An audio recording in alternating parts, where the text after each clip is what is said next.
ቤንዚል ከማደያ ውጪ መሸጥ በህግ ያስቀጣል ተጠንቀቁ። በህገ ወጥ መንገድ ነዳጅ ሲቸረችር የነበረ ግለሰብ ፖሊስ ቁጥጥር ስር መዋሉ ተነገረ።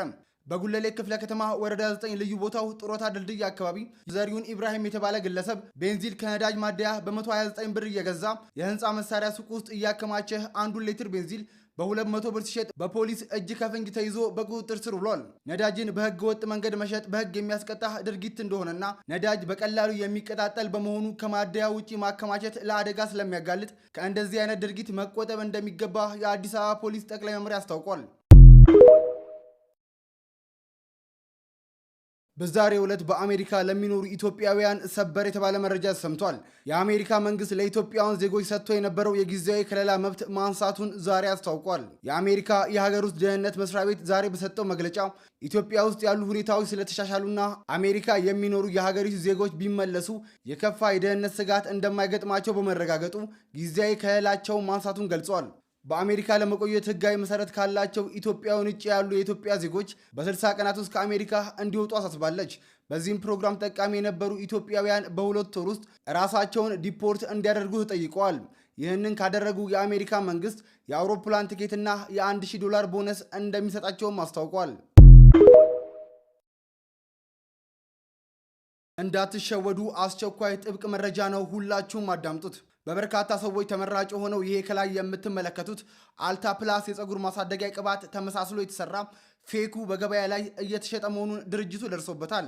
ይሄኛው አልታ ፕላስ ኦሪጂናሉ ሲሆን ካርቶኑ ላይ ያለው ጽሑፍ አነስ ብሎ የፕላስ ምልክቷም ጎላ ያለና ብልቃጡ ከላይ አንገቱ አካባቢ ወፈር ብሎ የአራት ማዕዘን ቅርጽ ያለውና ጽሑፎቹም በደማቁ የተጻፉ ናቸው። ይሄኛው ደግሞ ተመሳስሎ የተሰራው ፌኩ ሲሆን ካርቶኑ ላይ ያሉ ጽሑፎች ተለቅ ያሉና የፕላስ ምልክቷ ቀጠን ብላ ተለቅ ያለች ነች። እንዲሁም ብልቃጡ ከላይ አንገቱ አካባቢ ቀጠን ብሎ 3 ማዕዘን የሚመስል ሞላላና ብልቃጡ ላይ ያሉ ጽሑፎች ደቃቅና ለማንበብ አስቸጋሪ ናቸው።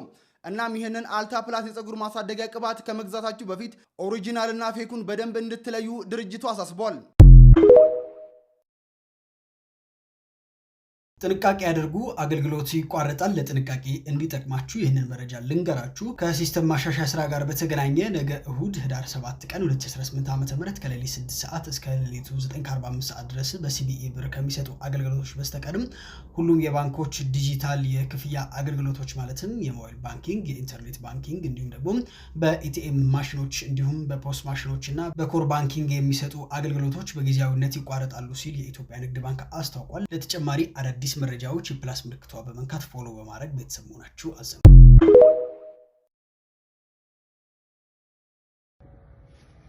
ሰላም። ዲፓርትመንት ኦፍ ሆምላንድ ሴኩሪቲ ለኢትዮጵያውያን ሰጥቶ የነበረውን ቲፒኤስ ወይንም ቴምፖራሪ ፕሮቴክትድ ስታተስ በተመለከተ ከዛሬ ማለትም ከዲሰምበር 12 2025 ዓ.ም ጀምሮ ያ ስታተስ መቆሙን የሚገልጽ መግለጫ ከደቂቃዎች በፊት አጋርቷል።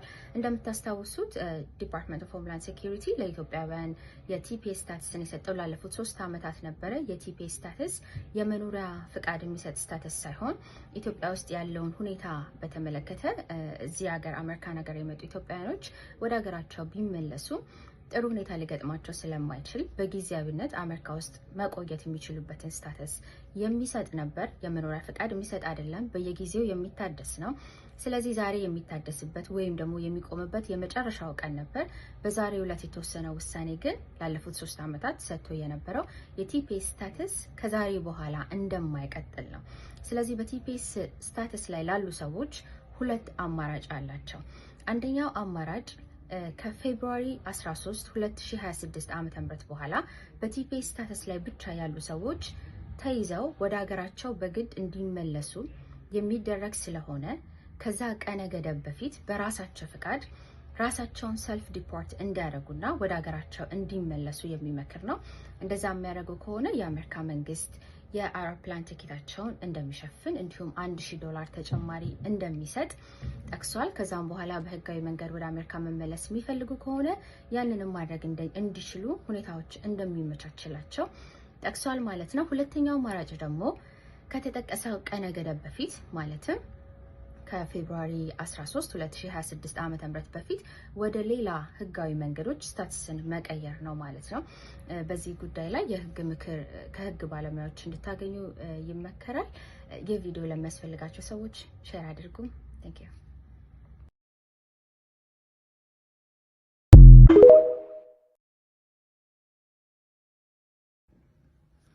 ሰላም በፊያንሴ ቪዛ ወይም በእጮኝነት አንድን ሰው እንዴት ወደ አሜሪካ ማምጣት እንደሚቻል እናያለን። ይህ ፓርት 1 ቪዲዮ ነው። በዚህ ቪዲዮ የምነግራችሁ በፊያንሴ ቪዛ ወይም በእጮኝነት አንድን ሰው ወደ አሜሪካ ለማምጣት የሚያስፈልጉ ጠቅላላ ሪኳየርመንቶች፣ የሚጠየቁት ጠቅላላ ሪኳየርመንትስ ምንድናቸው የሚለውን ነው። አንደኛው የአሜሪካ ዜግነት ያላችሁ ሊሆን ይገባል። አሜሪካ ውስጥ እየኖራችሁ ያላችሁት በግሪን ካርድ ከሆነ ወይም የመኖሪያ ፈቃድ ብቻ ከሆነ ያላችሁ ወይም በሌላ አይነት ነን ኢሚግራንት ስታተስ ላይ ከሆነ ያላችሁት ፊያንሴ ቪዛ አፕላይ ማድረግ አትችሉም ማለት ነው። ይህ መብት የተሰጠው ለአሜሪካ ዜጎች ብቻ ስለሆነ። ሁለተኛው ደግሞ ላለፉት 2 ዓመታት ቢያንስ አንድ ጊዜ በአካል እንደተገናኛችሁ የሚያሳዩ ማስረጃዎች ማቅረብ አለባችሁ። ይሄ ግዴታ መቅረብ ያለበት ኤቪደንስ ነው። ግን አንዳንድ ጊዜ ለምሳሌ ኤክስትሪም ሃርድሺፕ እንደነበረ ማሳየት የምትችሉ ከሆነ ምናልባት በዛ አካባቢ ጦርነት ከነበረ ወይም ደግሞ ፓንደሚክ ከነበረ ላይ በኮቪድ ጊዜ እንደነበረው ማለት ነው። እንደዚህ አይነት ሁኔታዎችን በማሳየት በዚህ ምክንያት ነው መገናኘት ያልቻልነው ማለት ትችላላችሁ። ግን አዘ ጀነራል ሪኳየርመንት ባለፉት 2 ዓመታት አንድ ጊዜ እንደተገናኛችሁ ማስረዳት ይጠበቅባቸዋል ማለት ነው። ከዚህ አሁን ከነገርኳችሁ ከኤክስትሪም ሃርድሺፕ ባለፈ ደግሞ ሁለተኛው ኤክሰፕሽን ምንድነው? ካልቸራል ወይንም ደግሞ ሶሳይታል ፕራክቲስ ነው። ለምሳሌ በዚህ አገር በእናንተ አካባቢ ባህል ያላገባችሁትን ሰው ሄዳችሁ እንድትገናኙ የማይፈቀድ ከሆነ ይህንን ጠንከር ባለ ማስረጃ ማሳየት ትችላላችሁ ማለት ነው። ካለበዛ ግን ግዴታ ባለፉት 2 ዓመታት አንድ ጊዜ በአካል እንደተገናኛችሁ ማሳየት ይጠበቅባችኋል። ሌላው ደግሞ ሁለታችሁም ለማግባት በህግ ብቁ የሆናችሁ መሆን አለባችሁ። ይህ ማለት ምንድነው? አንደኛ ከእድሜ አንፃር ሁለታችሁም ከ18 ዓመት በላይ መሆን አለባችሁ። ሁለተኛ ደግሞ ሁለታችሁም ሌላ ትዳር የሌላችሁ መሆን አለበት። ሌላ ትዳር ውስጥ ከነበራችሁ ደግሞ የፍቺ ወረቀት ወይም የትዳር አጋራችሁን በሞት ካጣችሁ ደግሞ የሞት ሰርተፍኬት ማቅረብ ይጠበቅባችኋል ማለት ነው። ሌላው ፊያንሴ ነው ወይም እጮኛዬ ነው ያላችሁት ሰው ወደ አሜሪካ ከመጣ በኋላ በ90 ቀናት ማለትም በ3 ወራት ውስጥ ጋብቻ ለመፈጸም ፍቃደኛ መሆን አለባችሁ ማለት ነው። እንደዚህ አይነት ኮሚትመንት ውስጥ ለመግባት ገና ዝግጁ ካልሆናችሁ በፊያንሴ ቪዛ ማምጣት አትችሉም ማለት ነው። ምክንያቱም ያ ሰው ከመጣ በኋላ በ90 ቀን ጋብቻ ካልተፈጸመ ያገኘው የፊያንሴ ቪዛ ስታተስ ስለሚሰረዝበት ማለት ነው። ስለዚህ ሌሎችም ጠቅልል ያሉ ማቅረብ የሚጠበቅባቸው ማስረጃዎች አሉ። ለምሳሌ ፎቶ፣ አንድ ላይ ተነሳችኋቸው ፎቶዎች ሊሆኑ ይችላሉ። ኤንጌጅመንት እንደተጫጫችሁ የሚያሳዩ ማስረጃዎች ሊሆኑ ይችላሉ። ትራቭል እንዳረጋችሁ የሚያሳዩ ማስረጃዎች፣ የስልክ ጥሪዎች ወይም የቻት የተደራረጋችሁትን ነገር ሊሆን ይችላል። እነዚህ ሁሉ እንግዲህ ጠቅላላ አንድ ሰው በፊያንሴ ቪዛ ሰውን ወደ አሜሪካ ለመምጣት የሚያስፈልጉት ጠቅላላ ሪኳየርመንት ናቸው ማለት ነው። ስቴፕ ባይ ስቴፑን ደግሞ በፓርት 2 ቪዲዮ ይዤላችሁ እቀርባለሁ። ተጠንቀቁ፣ እንዳትቀጡ። ቁልፍ መያዝ በህግ ያስቀጣል። ለጥንቃቄ ይህንን መረጃ በማድመጥ ለሌሎችም ሼር እያደረጋችሁ አዳርሱት። በርካታ የቤት መክፈቻ ቁልፎች በእጃችሁ ወይም ደግሞ በኪሳችሁ ይዞ መገኘት በህግ እንደሚያስቀጣም ምን ያህሎቻችሁ ታውቃላችሁ? አንድ ሰው ከሚመለከተው ውጪ ማለትም ከቤትና እንዲሁም ደግሞ ከመኪና ውጪ የሌሎቹን የቤት ለመዝረፍ በሚመስል መልኩ በርካታ ቁልፎችን ይዞ ቢገኝ ታዲያም በኢፌድሪ የወንጀል ህግ መሰረት ጥፋተኛ በሚል እስከ 15 ቀን ለእስር ሊዳረግ እንደሚችል እንግዲህ ጠበቃ ሰብለ አሰፋ ገልጻለች። በመሆኑ በርካታ ቁልፎች ይዛችሁ የምትንቀሳቀሱ ሰዎች ከወዲሁ ጥንቃቄ እንድታደርጉም አሳስባለሁ። እናንተስ ስለ ህጉ ምን ትላላችሁ? ሀሳባችሁን አጋሩ። ፎሎ ማድረጋችሁ እንዳትረሱ። የዓለማችን ተጽዕኖ ፈጣሪው ቲክቶከር ዴላን ፔጅ ስር ላይ ስለሚገኙት ተጽዕኖ ፈጣሪ ቲክቶከሮች መረጃ ሽፋን ሰጥቶታል። እንግዲህ ይህ ጉዳይ እንግዲህ በከፍተኛ ሁኔታ በዓለም አቀፍ ደረጃ መነጋገሪያነቱ አሁንም ቀጥሏል። በኢትዮጵያ ፌዴራል ፖሊስ የተጀመረው የባህልና የአለባበስ ስርዓት ማስከበር ዘመቻ አስመልክቶ እንግዲህ የተለያዩ የዓለም ዜና አውታሮች እንግዲህ መረጃው ያደረሱ ይገኛሉ። ከነዚህ ውስጥ እንግዲህ ቀን ላይ የቢቢሲን አድርሻችሁ ነበር። አሁን ላይ ታዲያ ተጽዕኖ ፈጣሪ የሆነው ቲክቶከር ዴላን ፔጅም እንግዲህ ቢቢሲን በምንጭነት በመጥቀስ መረጃው ለዓለም አቀፍ ማህበረሰብ አድርሶታል። እናንተስ በዚህ ጉዳይ ምን ትላላችሁ? ሀሳባችሁን አጋሩ ምስኪን። ወንድ ሆነክ እንዴት ቡና ታፈላለህ በማለት በርካታ ተጽዕኖ ይደርስበታል። ሳሙኤል በቀለ ይባላል። የጀበና ቡና ሻጭ የሆነው ሳሚ በስራው ጎበዝ ሲሆን በየቀኑ ከንጋት እስከ ሌሊት የሚሰራ ታታሪ ወጣትም ነው። ሆኖም ህይወቱ በሁለት ገጾች የተከፈሉ ናቸው። የመጀመሪያው በራሱ ስራ መተዳደር ሲሆን ሁለተኛው ከማህበረሰቡ የሚደርስበትን ከፍተኛ ተጽዕኖ ተሸክሞ መኖር። ሰዎች የሳሚ አነጋገርና አረማመድ ሴታሴት ስለሚመስላቸው ይሰድቡታል። እንዴት ቡና ታፈላለህ ሞት ይሻላል በማለት መራቃቸውን እስከ መጥፋት እንደሚደርሱ ሳሚ ይናገራል። ነገር ግን ሳሚ ጎዳና ከመውደቅና ከመራብ ስድቡን መቋቋም እንደሚመርጥ ገልጿል።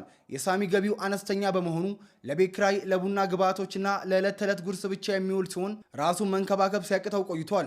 የልጅነት ጊዜውን በሰው ቤት በባዶ እግሩ በአገልጋይነት ማሳለፉ ይህ ማንነቱ ላይ ተጽዕኖ እንዳሳደረበት የሚናገረው ሳሚ እግዚአብሔር የፈጠረኝ እንደዚህ ነው በማለት ስድቡን ለመቀበል ቢሞክርም ነገር ግን አሁን ላይ ከማህበረሰቡ እየደረሰበት ያለው ተጽዕኖ መቋቋም ባለመቻሉ ስራውን ሊዘጋና ጎዳና ሊወጣ እንደሆነም ተናግሯል። እናም በዚህ ሰዓት ሚስኪን ሳሚ የሁላችንም እርዳታ ያስፈልገዋል። ሳሚ እንዲበረታና ጎዳና ከመውጣት እንታደገው በማለት ሳሚ መርዳት የምትፈልጉ በሙሉ ከላይ በተቀመጠው የሳሚ አካውንት እንግዲህ የአቅማችሁን ያህል ማገዝ ትችላላችሁ። ሊዮኔል አንድሪያስ ሜሲ ወደ ህንድ ነገ ይመጣል። በእግር ኳስ ካርታ የሌለች ሀገር ናት። ትልቅ ሀገር ናት። ስንት ቢሊዮን ነው? 1.9 ምናምን የህንድ ህዝብ 1.9 ቢሊዮን ይመስለኛል ካልተሳሳቱ። ብቻ ግን የህዝብ ቁጥር በጣም ከፍተኛ ነው የህንድ የህዝብ ቁጥር እና ወደ ዋና ከተማዋ ኮልካታ ነገ ይመጣል ሊዮኔል አንድሪያስ ሜሲ። ኮልካታ ላይ 70 ጫማ ርዝመት ያለው ሐውልት ተሰርቶለታል። 70 ጫማ እና በዓለም ላይ የእግር ኳስ ተጫዋቹ ነው እንዲህ አይነት ሐውልት የተሰራለት ተጫዋች የለም። ጂኔስ ቡክ ኦፍ ሪካርድስ ወይም ደግሞ የድንቃድንቅ መዛግብት ለመመዝገብ ይመጣሉ። ይሄንን 30 አርቲስቶች ተሳትፏል። ቀራጺዎች፣ ሰዓሊዎች ማለት ነው። እንትኑን የሚሰሩ 30 ሰዎች ሐውልቱን ለመስራት 30 ሰዎች ናቸው አሉ የተባሉ ህንድ ውስጥ አሉ የተባሉ 30 ሰዎች ናቸው የተሳተፉበት። እና ነገ ሊዮኔል አንድሪያስ ሜሲ ሲመጣ ብቻውን አይመጣም። እሱ እንደ ሻንጣ ይዟቸው የሚመጡ ሰዎች አሉ። አንዱ ሮድሪጎ ዲ ፓውል ነው አርጀንቲና ብሔራዊ ቡድን አጋሩ፣ በጣም ቤስት ናቸው። ሮድሪጎ ዲ ፓውል አብሮት ይመጣል። ሉዊስ ሱዋሬዝ አብሮት አለ። ባለቤቱ አንቶኔላም ትኖራለች። አንቶኔላ በህንድ ባህል ይሄ የሚለብሱት ልብስ አላቸው ህንዶች የሚለብሱት እሱ አይ ቲንክ የክብር ልብስ አለው። ለምሳሌ እኛ ሀገር ላይ ጃኖ ምናምን እንደሚሰጠው እንዲህ እንደሚደረገው እነሱም የክብር ልብስ አላቸው እና ያንን የክብር ልብስ ለአንቶኔላ እንደሚደረግላት ይጠበቃል። ከዛ ውጪ ጨዋታ አለ። ከምርቃቱ በኋላ እንትኑ ሐውልቱ ይፋ ከተዋወቀ በኋላ ወይም ይፋ ከተደረገ በኋላ የወራጅነት ጨዋታ ይከናወናል። ሜሲ እዛ ወራጅነት ጨዋታ ላይ ይገኛል። ከነ ዲፓውልና ከነ ሱዋሬዝ ጋር ሆኖ የወራጅነት ጨዋታውን ይመለከታል። እንግዲህ ጉዞው ጎት ቱር ነው የተባለው። ግሬተስት ኦፍ ኦል ታይም ማለት ነው። ጎት የምንጊዜ ምርጡ ለማለት ነው። ጎት ቱር ብለው የሰየሙት ጎት ቱር ትሪፕ ነው ያሉት። አንተ